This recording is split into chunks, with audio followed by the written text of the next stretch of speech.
Some of the biggest ideas in technology didn't fail because they were bad. They failed because the world wasn't ready. A company builds something years ahead of its time, pours millions into it, watches it collapse, and then a decade later, someone else launches almost the exact same thing and it becomes a cultural phenomenon. This isn't about who had the better product. This is about timing. In this video, we're going to look at products that were tried before but failed because their time hadn't come yet. And we'll see how the very same ideas, when launched at the right moment, went on to become massive successes. 1. Video calling. In 1964, AT&T unveiled the picture phone at the World's Fair in New York. It was supposed to change communication forever. You could see the person you were talking to live through a screen. The demo drew massive crowds. People were mesmerized. AT&T spent the next decade trying to make it work commercially. They installed picture phone booths in cities. They offered it as a premium service for homes and offices, and almost no one used it. The problem wasn't the technology itself. The problem was everything around it. A single 3-minute picture phone call could cost the equivalent of $20 in today's money. The equipment was massive, expensive, and required special phone lines that most people didn't have. But the deeper issue was psychological. People didn't want to be on camera when they called someone. They weren't ready to fix their hair or sit in front of a lens just to have a conversation. The habit didn't exist. The need didn't feel real. By the mid-1970s, AT&T quietly killed the project. For 30 years, video calling remained a curiosity,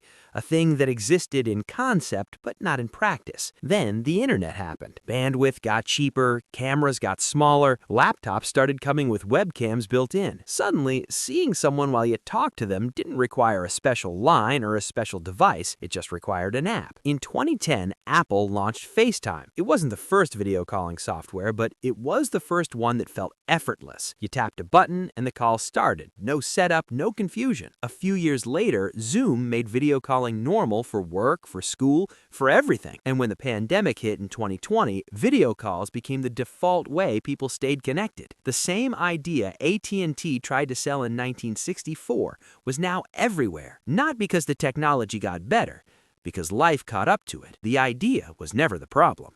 2. Electric cars.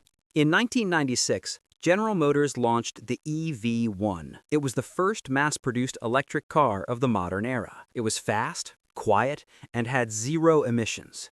Environmentalists loved it. Early adopters loved it. GM only made it available through lease programs in California and Arizona, and the waiting lists were long. For a moment, it looked like electric cars might actually happen. Then, in 2003, GM killed the program. They recalled every EV1, took them back from the people who had leased them, and crushed most of them in a junkyard. A few were kept for museums. The rest were destroyed. The official reason was that there wasn't enough demand.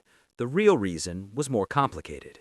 The EV1 ran on lead-acid batteries. They were heavy, expensive, and gave the car a range of about 60 to 90 miles per charge. There was no charging infrastructure.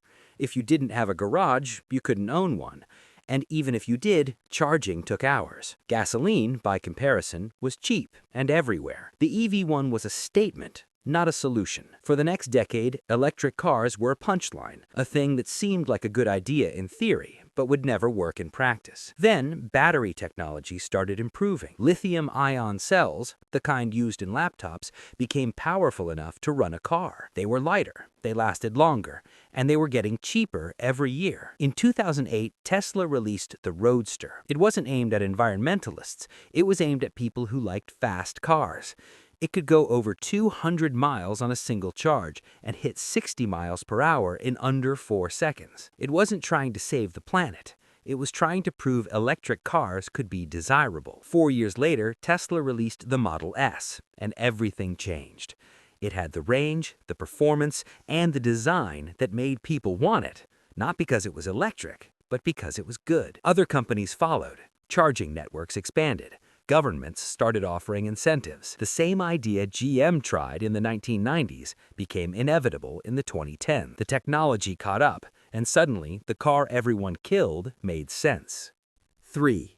Virtual reality. In 1995, Nintendo released the Virtual Boy. It was supposed to be the future of gaming, a headset that transported you into a three-dimensional world. Nintendo marketed it as revolutionary, and in a way it was. No one had ever seen anything like it. But within a year, it was gone. The Virtual Boy was a disaster for reasons that had nothing to do with ambition. The screen was monochrome red and black because full-color displays were too expensive and too power-hungry. The headset didn't strap to your head. You had to lean over a stand and peer into it like you were looking through a viewfinder. After 10 minutes, your neck hurt. After 20, your eyes hurt. The games were limited because developers didn't know how to design for a virtual space, and the price was high for something that felt more like a gimmick than a real product. Nintendo had built a piece of the future, but the future wasn't ready to be built yet. For years, virtual reality lived in labs and research papers. The concept never disappeared, but no company could make it work at scale. Displays were too heavy, processors were too slow, motion tracking was clunky, the gap between the idea and the execution was too wide. Then in 2012,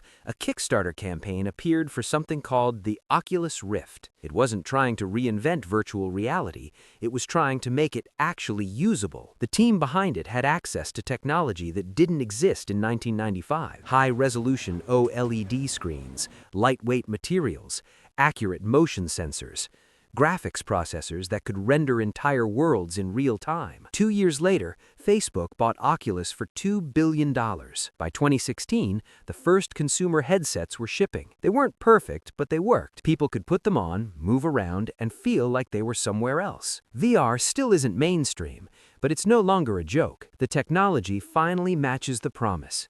The infrastructure exists. Game developers know how to build for it. The difference between 1995 and now isn't the idea.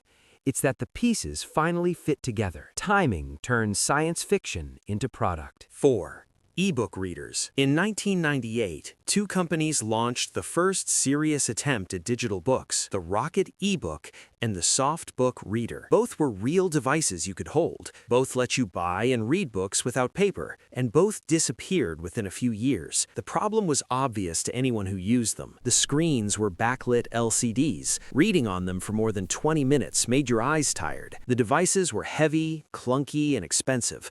Worse, there were almost no books available. Publishers hadn't digitized their catalogs yet. Even if you bought one of these readers, you'd struggle to find anything to read on it, and people didn't understand why they would want one in the first place. A paperback cost $5 and fit in your pocket. Why would you spend $200 on a glowing brick? The companies behind these devices weren't wrong. They were early. The infrastructure for digital publishing didn't exist. The technology for comfortable reading on a screen didn't exist. The habit of consuming content digitally was still forming, but it wasn't there yet. Then, in 2007, Amazon released the Kindle. It didn't look like a computer. It looked like a book. The screen used e-ink, a technology that mimicked the appearance of paper. No backlight, no glare. You could read it in direct sunlight. And Amazon had done something no one else had. They had convinced publishers to go digital. The Kindle launched with access to over 80,000 books. You could buy one wirelessly, download it in 60 seconds, and start reading. It wasn't just a device, it was an entire system. Within 2 years, e-readers went from niche curiosity to legitimate alternative. People started reading more because they could carry a library in their bag. The same idea that failed in 1998 succeeded in 2007, not because Amazon invented something new, but because the world had changed enough to accept it. A good idea in the wrong decade is just expensive research. 5. Smartwatches. In 2004, Microsoft released the Smartwatch. It stood for Smart Personal Objects Technology. It was a wristwatch that could receive information wirelessly. News headlines, weather updates, stock prices, calendar alerts. Microsoft thought it was the beginning of wearable computing. It wasn't. The Smartwatch required a subscription fee of about $60 a year. The screen was small and hard to read. The features were limited, and most importantly, no one understood why they needed it. Phones could already do everything the watch did, and they did it better. The Smartwatch solved a problem that didn't exist yet. By 2008, Microsoft quietly discontinued the entire platform. But the idea didn't die, it just waited. Over the next few years, smartphones became the center of everyone's digital life. Apps exploded, fitness tracking became popular, people started caring about their heart rate, their steps, their sleep. Sensors got smaller and cheaper. Bluetooth made it easy for devices to talk to each other. The pieces were falling into place. In 2015, Apple released the Apple Watch. It wasn't the first smartwatch, but it was the first one that people actually wanted. It didn't try to replace your phone. It worked with your phone. It tracked your movement, monitored your health, let you respond to messages without pulling out your phone. It had an entire ecosystem of apps built around it, and it looked good. People wore it because it was useful, not because it was a gadget. Fitbit, Garmin, and others followed. The smartwatch became a category. The same idea Microsoft tried to sell in 2004 became normal a decade later, not because the watch got smarter, because the world around it did. Sometimes the idea has to wait for the habit to form. New videos like this every week. Subscribe.